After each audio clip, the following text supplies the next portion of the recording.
What is going on, guys? It's me, Born Lazy HD, and in this video we are looking at Forza Horizon 3 and what we would like in the game. Firstly, I'm going to start about when expected it should come out.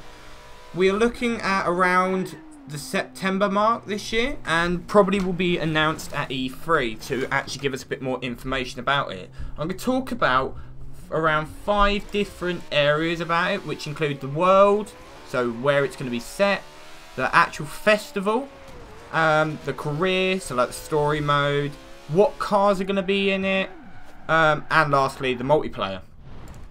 So to start off with, I'm going to talk about the world and where it's going to be set. And as we know, Forza Horizon 1 was set in Colorado, US, and it was absolutely amazing. Forza Horizon 2, it stepped up a gear and went in France and Italy in the southern Europe.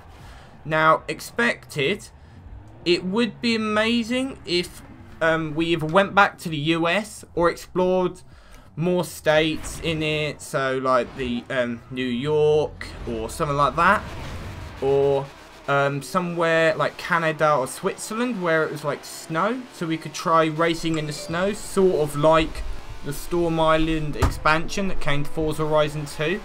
To grab our attention, it has got to be, without a doubt, somewhere that has got breathtaking landscapes and roads that weren't just like flat, because in Forza Horizon 2 there are so many flat roads, and drifters love like Japanese roads where it makes you go up and down, just like in Forza 4, because that was like the best drift circuit to run on.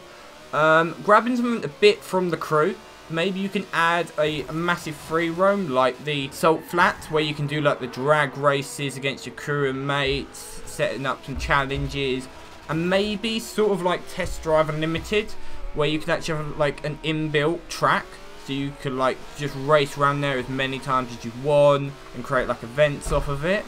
Lastly, about the world, maybe sort of like Forza Motorsports 4, where they could add in the effective weather, where like in Forza 6, in the rain, if you hit a puddle, you would aquaplane. It would be amazing if they could add that into Horizon 3, as it would make it a bit more challenging and also realistic. The next bit I'm just going to briefly talk about is the actual festival in the Horizon. Well, the first Horizon was bigger and better than the Forza Horizon 2, definitely, because you were able to do more, such as go to the storefront and buy liveries for your cars, make them look so unique, and also go to the car club and also start a crew or join one if you didn't want to create one. There were more things to do, because you at the moment can only buy cars, go to your garage and start the next road trip in Forza Horizon 2, so there weren't really much to do and not really much involvement in it. So I'm going to move on to the next bit, which is the careers. Forza Horizon 1, you were absolutely nobody knew who you were, and you needed to make a name for yourself by racing all the way to the finale and becoming the champion. Now in Forza Horizon 1, you don't feel like that at all. Straight away, straight from the word go, you know that you're number one and you don't really need to achieve anything except from get to the finale. And I'm going to talk about why it just doesn't feel like it right now. Well, in Forza Horizon 1, there were so many massive names that, like, after a certain period of the time, they wanted to challenge you, do pink slip races, such as Darius Flint, which is the massive name in Forza Horizon 1. He challenges you to a pink slip race all around the outside of the map, straight after you hopefully beat him in the Horizon finale.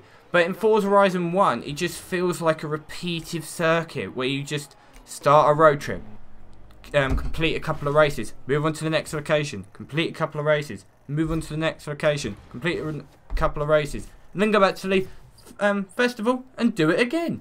So it just doesn't, it kind of bores you. But in Forza Horizon 1, it actually makes you want to play it more. And there's always somebody that is trying to prevent you from winning, but if you did beat them, you always got extra CR. Now in Forza Horizon 1, come on, we all gotta agree, we want it to be bigger and better, where we actually want it to create the feeling that we don't want it to end, and we want the career mode to go on for hours and hours. and which actually adds up to my next point, which is we want the story mode to have the length of Forza Horizon 2, and also all of the goodness of Forza Horizon 1 because of all of the challenges we just didn't have in Forza Horizon 2. The next bit I'm going to talk about is the cars, which is the main bit why everyone will buy the game. Straight away, I'm just going to pretty much just say some of the cars we want to see in the Forza Horizon 3. First one, it's got to be the Toyota Prius. I know you're all going to hate me, but it means everyone can do like mad 1,000 horsepower builds, trying to do drag builds, which I will hopefully be doing. The next car, got to be the Lincoln Hypersport out of Fast and Furious 7. It has been in Forza Motorsport 6, and is an amazing car and it's awesome to see in Horizon 3. Next one has got to be the return of the Sesta Elemento Lamborghini from Forza Horizon 1. It is greatly missed, as was one of my favourite cars in Forza Horizon 1, which I missed and is upset that it's not in Horizon 2. The next bit I'm going to talk about is the James Bond car and the Jaguar CX-75, I believe, which is a chase scene right at the start. And lastly, the car is the three-wheeled wonder, which is the Reliant Robin, and see how many times we can flip that when we go around the corner.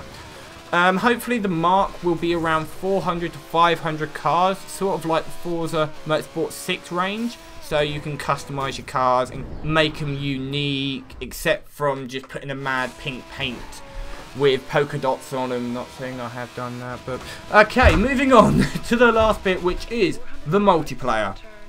One massive area of the Forza Horizon.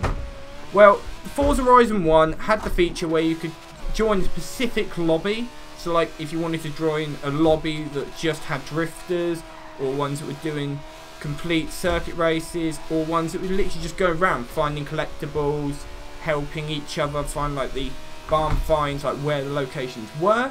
In Forza Horizon 2, didn't have that. You just was in a random lobby with everyone doing different things.